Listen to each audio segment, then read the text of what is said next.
এক কথায় দস্যি ছেলে বললেও ভুল হয় না। যে কোনো খেলনা তার হাতে দিলে আর আস্ত থাকার জো নেই। সবকিছু ভেঙে সে দেখবে ভেতরে কি কলকবজা রয়েছে।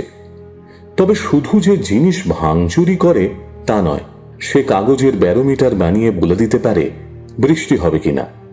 বাড়ির বড়দের অসুখ হলে কবিরাজি বই পড়ে ওষুধ বাতলে দিতে পারে। এমনকি বোমা তৈরি করে ফাটাতেও পারে। শুধু প্রতিভাধর নন, এই কিশোর আসলে ছিলেন ক্ষণজন্মা, বহুমুখী প্রতিভার অধিকারী, বাঙালির গর্ব রাজশেখর বসু। 1880 সালের 16 মার্চ বর্ধমানের বামুনপাড়া গ্রামে মামার বাড়িতে জন্ম রাজশেখর বসুর। শৈশব কেটেছিল মুঙ্গেরের খড়গপুর ও দ্বারভাঙায়। বাবা ছিলেন সেখানকার রাজ এস্টেটের ম্যানেজার। ছোটবেলা থেকেই পড়াশুনোর তুখোড় রাজশেখর প্রেসিডেন্সি কলেজ থেকে রসায়নে MA পাশ করেন। আইন নিয়ে পড়াশুনো করলেও মাত্র 3 দিন গিয়েছিলেন কোর্টের চত্বরে। পছন্দ হয়নি ওকালতির জীবন। এরপরেই শিক্ষকের দৌলতে যোগাযোগ হল আচার্য প্রফুল্লচন্দ্র রায়ের সঙ্গে।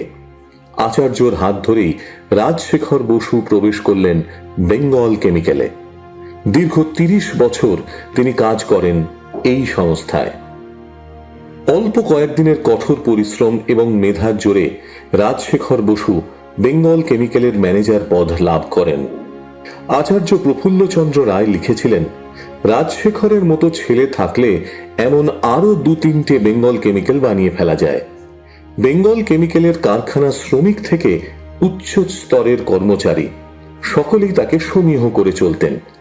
আইন জানার কারণে উৎপাদনের পাশাপাশি ব্যবসা পরিচালনেও দক্ষ ছিলেন তিনি। সাহিত্য আলোচনার ভিড়ে বিজ্ঞান মনস্ক রাজশেখর বসুর কথা প্রায় উজ্জ্বল থেকে যায়। বেঙ্গল কেমিক্যালের বেশ কিছু দ্রব্যের উদ্ভাবকও কিন্তু ছিলেন তিনি।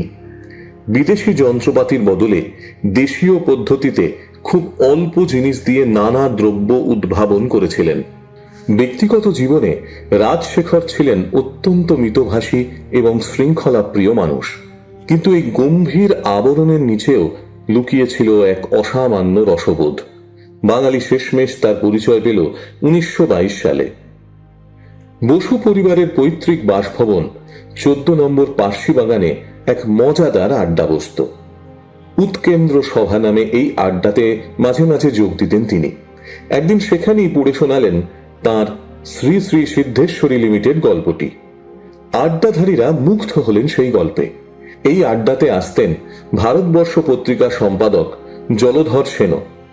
রাজশেখর বসুর অনিচ্ছা সত্ত্বেও জলধর সেনের জোরাজুরিতেই গল্পটি ছাপা হল ভারতবর্ষ পত্রিকায়, তবে পরশুরাম ছদ্মনামে। রাতারাতি সেই গল্পের জোরেই তিনি বিখ্যাত হয়ে উঠলেন। এরপর একে একে গল্পের সংখ্যা ছাড়িয়েছিল 100-র কোঠা। সব মিলিয়ে তার গল্পগ্রন্থের সংখ্যা 9টি। প্রথম বই গড্ডালিকা বেরোতেই বাংলা সাহিত্যে শোরগোল পড়ে গেল। লম্বোদর বাবু বা গদাধরের মতো চরিত্ররা জায়গা করে নিল বাঙালির বৈঠকখানায়। স্বয়ং রবীন্দ্রনাথ ঠাকুর তার বইয়ের সুখ্যাতি করলেন পত্রিকার পাতায়। পুরাণের পরশুরাম যেমন কুঠার দিয়ে পৃথিবীর অন্যায় বিনাশ করেছিলেন, রাজশেখর যেন তেমন ভাবেই বেছে নিলেন হাস্যরসের তীক্ষ্ণ কুঠার। তবে কাউকে আঘাত করার জন্য নয়, সমাজের ভণ্ডামি আর অন্ধবিশ্বাসকে উপড়ে ফেলার জন্য। একদিকে যেমন তিনি লিখেছেন হনুমানের স্বপ্ন বা কজ্জলির মতো হাস্যরসাত্মক গল্প, তেমনি গভীর একাগ্রতায় তর্জমা করেছেন মহাভারত আর রামায়ণের মতো মহাকাব্য। সাধারণ মানুষের কাছে ভারতের সুপ্রাচীন 2 মহাকাব্যকে পৌঁছে দিয়েছেন সরল ও নির্মেদ ভাষায়। বাঙালির পড়ার টেবিলে আজও যে বই অপরিহার্য, সেই চলন্তিকা অভিধানও তাঁরই অক্লান্ত পরিশ্রমের ফসল। রবীন্দ্র পুরস্কার থেকে পদ্মভূষণ সবই এসেছে এই গুণী ব্যক্তিটির ঝুলিতে। কিন্তু চিরকালই তিনি মিতভাষী ও নিরহংকারী।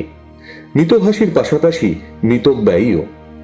বেঙ্গল কেমিক্যালের এক সহকর্মী যশেন্দ্র কিশোর গুপ্তের স্মৃতি থেকে জানা যায়, একটি পেন্সিল 1 ইঞ্চি আকার হলেও ব্যবহার করতে পারতেন।